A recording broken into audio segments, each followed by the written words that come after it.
Good afternoon and welcome to week number 8. This is where we're going to wrap up kind of the food and beverage portions. I really enjoyed reading a lot of your restaurant concepts in the last week, and I look forward to seeing the next step, which is that food costing piece, so that you can demonstrate that you have a great understanding of the food and beverage operations and how it works and how to make it profitable.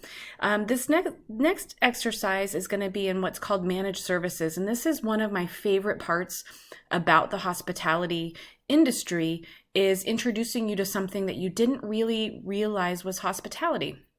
So in short, managed services is when different organizations, will say, utilize the contract services of a provider to be able to provide, in most cases, food and beverage, but in other cases, it could be other services like housekeeping or engineering or janitorial services and things like that.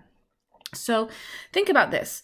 And I know we haven't been to any kind of baseball games or football games or anything like that, but if you remember back to when we were able to do that pre-COVID, who are the workers that work in, for example, Oracle Stadium where the San Francisco Giants play? Do they work for the Giants? Do they work for Oracle Park? Who do they work for?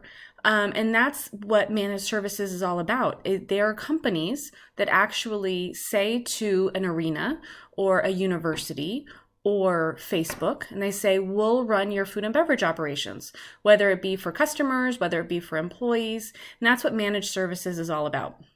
So there's a short summary that I have available for you, and then also a lot more information in the book for you to be able to reference, and then an activity for you to be able to look at two of the managed services providers that are highlighted in the book, Aramark and Sodexo, and a discussion for you to be able to participate in so that you can think more about this as a career path.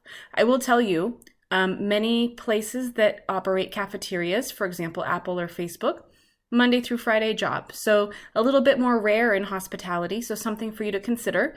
If you really like a part of hospitality, but maybe not the hours of work, you would never say that in a job interview, by the way, but that might be something for you to target. I have also information about Delaware North, which used to have the contract for Yosemite Parks. And so let's say that you really like hospitality, but you don't want to wear a suit and you don't want to be in a corporate environment. And so maybe working for a managed services company that provides food and beverage or other types of business opportunities to National Park. So just some ideas for you to think about and enjoy this week.